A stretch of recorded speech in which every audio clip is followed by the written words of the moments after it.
ये पुरानी गज़ल एक 30-35 साल पहले मैंने कही थी, सिर्फ 20 मरतबा आपने भी सुनी होगी, और 30-35 बरस पहले पढ़कर सुनाकर पूरे देश में, देश के बाहर, यहाँ वहाँ सब जगह सुना के भूलभाल भी गया था। अभी 3-4 बरस पहले से ये गज़ल फिर से उग आई ज़मीन से, और जहाँ जाता हूँ मुझसे लोग कहते हैं, हुक्म देते हैं एक बार इनको सुना दीजिए वगैरह वगैरह वगैरह। समझ में नहीं आता है कि 3-4 साल के जो हालात हैं, इन हालात का 30-35 बरस पहले के हालात से क्या ममासलत थी। बहरहाल माइक पे पढ़ना है मुझे, माफ़ कर दीजिएगा। तो वसीम भाई, मैं यही सोचता रहता हूँ कि 3-4 बरस पहले का, 30 बरस पहले का क्या रिश्ता है। तो ये गज़ल आपकी सबकी सुनी हुई होगी, लेकिन शम्स भाई चूँकि इस मुशायरे के ज़िम्मेदार हैं, नाज़िम भी हैं। मेरी नज़र में मुशायरे का जो नाज़िम होता है वो मुशायरे के सदर से भी बड़ी अहमियत का आदमी होता है, सारा निज़ाम उसके हाथ में होता है।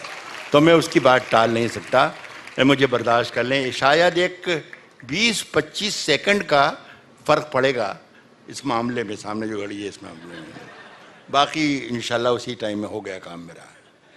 साहब अगर खिलाफ हैं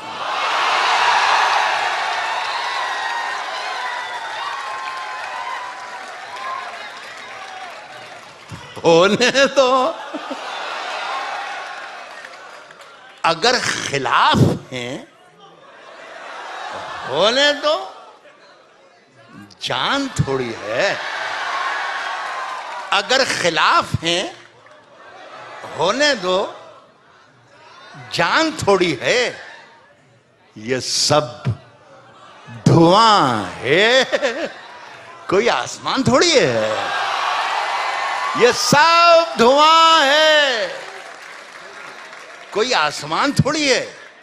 कोई आसमान थोड़ी है साहब। लगेगी आग तो आएंगे घर के ही जद में, लगेगी आग तो आएंगे घर के ही जद में। यहां पे सिर्फ हमारा मकान थोड़ी है साहब, यहां पे सिर्फ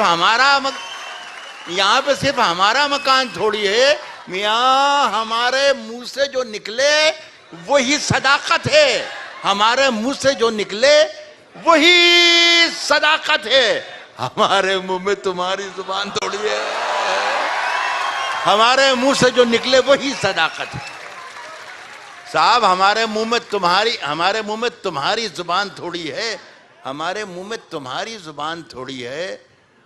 और मैं जानता हूं कि दुश्मन भी कम नहीं,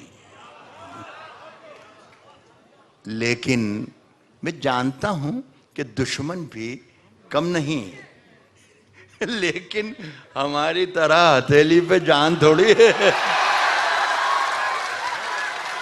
मैं जानता हूं कि दुश्मन भी कम नहीं, लेकिन हमारी तरह हथेली पे जान थोड़ी है, हमारी तरह हथेली पे जान थोड़ी है। और जो आज साहिब मसनद हैं कल नहीं होंगे। ये हमारे यहाँ पे कुंवर रंजीत सिंह बैठे हुए हैं, इनके एक बड़े प्यारे इनके दोस्त हैं, हिंदी के बहुत बड़े राइटर हैं, अशोक चक्रधर, दिल्ली के। तो वो इसी तरीके से निज़ामत कर रहे थे एक मुशायरे की, हिंदी और उर्दू के राइटर थे, जिस तरीके से शम्स तबरेज़ साहब आज निज़ामत कर रहे हैं। तो जब मैंने ये मिसरा पढ़ा कि जो आज साहिब मसनद हैं कल नहीं होंगे, तो मैंने अशोक की तरफ देखा कि अशोक भाई, ये साहिब मसनद का मतलब हिंदी में क्या होता है, हिंदी में क्या कहते हैं, ज़रा बता दें ताकि सब लोग इंजॉय कर सकें। तो उन्होंने कहा कि सत्ताधीश। तो मैंने कहा फिर छोड़िए, वो साहिब मसनद ही ठीक है। तो वो आप उसे साहिब मसनद ही सुनिएगा और सुनिएगा। साहब हमारी तरह हथेली पे जान थोड़ी है, हमारी तरह हथेली पे जान थोड़ी है। जो आज साहिब मसनद हैं कल नहीं होंगे। किराएदार हैं, जाती मकान थोड़ी है। जो आज साहिब मसनद हैं, कल नहीं होंगे। किराएदार हैं, जाती मकान थोड़ी है, और सभी का खून है शामिल। एक पिछले दिनों, मेरा ख्याल इसी हफ्ते में, एक किसी पता नहीं कि कहाँ के थे, क्यों थे, कैसे थे, ये सब मुझे नहीं मालूम, लेकिन एक वीडियो आया, कहीं आएगा ये। मैं यार, मैं खड़ा माइक लेके खड़ा हूँ, बोल ही नहीं रहा हूँ, और आप माइक मैं बोलूँगा तो आवाज़ आएगी, जब मैं बोलूँगा तो आवाज़ बराबर आएगी। एक कीमती बात बताने जा रहा हूँ आपको। फैसला करने वाले आप हैं, फैसला करने वाले मीडिया हैं, यहाँ बहुत जिम्मेदार बैठे हैं। मैं एक मीडिया के मंच पर खड़ा हुआ हूँ। पिछले 8 दिन पहले, या 2-4-5 दिन आगे पीछे हो सकते हैं, एक तकरीर सुनी। किसी ने सुनाई कि साहब, वो तो केरल से आई थी साहब, ये ज़रा आप राहत भाई, आपका जिक्र है इस तकरीर में। तो उन्होंने जिक्र करते करते कहा कि 2 पंक्तियाँ एक उर्दू के कवि की सुनाता हूँ। इस कवि का नाम है राहत इंदौरी, और ये राहत इंदौरी जिहादी है। मैं साहब परेशान हो गया कि यार, मैं 70 बरस का हो गया, अभी तक पता ही नहीं मुझे कि मैं जिहादी हूँ। यार, ये मुझे हैरत हो गई, इतनी उम्र मैंने जिंदगी गुजार ली और मुझे पता ही नहीं चला। और फिर साहब उसने ये शेर कोट किया। ये साहब अच्छी बात है। मैं साहब रात भर बिस्तर पर पड़े सोचता रहा कि यार, मैं जिहादी हूँ कि नहीं हूँ।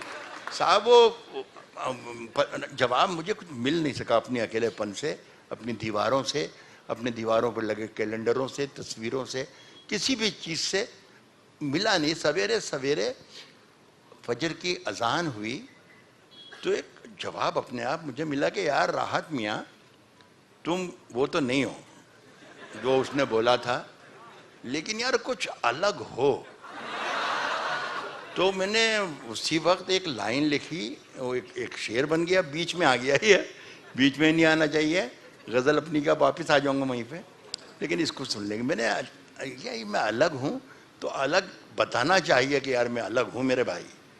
तो मैंने 1-2 लाइनें लिखी, वो उसमें भी शरीक हो जाएं आप। उसके बाद मैं वहीं आ जाऊंगा जहाँ था।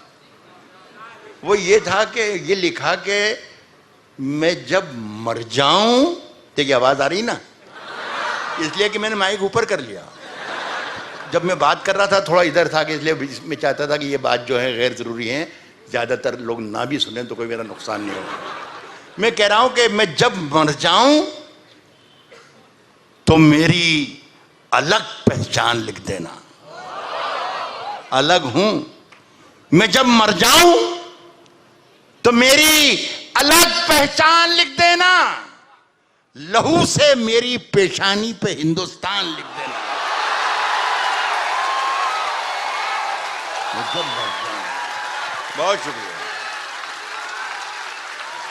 बहुत शुक्रिया आपका, बहुत शुक्रिया, बहुत शुक्रिया। तो ये बहुत शुक्रिया आपका, बहुत शुक्रिया। मैं ये अर्ज कर रहा था कि मगर हमारी तरह हथेली पे जान थोड़ी है। कहता हूं कि सभी का खून है शामिल यहाँ की मिट्टी में। हिंदू, मुस्लिम, सिख, ईसाई, जितनी कौमें, जितनी ज़ुबानें, जितने धर्म, जितनी बरादरियाँ यहाँ बसती हैं, जिन्होंने हिंदुस्तान को आज़ाद करने में अपनी जानें दे दी, उन सब का खून यहाँ शामिल है। ये किसी मुसलमान का शेर नहीं है जो मैं सुना रहा हूँ। बहुत से लोग कहते हैं ये राहत इंदौरी का शेर है, किसी मुसलमान का अंदाज़। मैंने कहा बिल्कुल नहीं, ये मैं एक हिंदुस्तानी हूँ और हिंदुस्तानी की ज़ुबान बोल रहा हूँ। खुलासा फरमा कह रहा हूँ कि मगर हमारी तरह हथेली पे जान थोड़ी, हमारी तरह हथेली पे जान थोड़ी है, हमारी तरह हथेली पे जान थोड़ी है। सभी का खून है शामिल यहाँ की मिट्टी में, किसी के बाप का हिंदुस्तान थोड़ी है।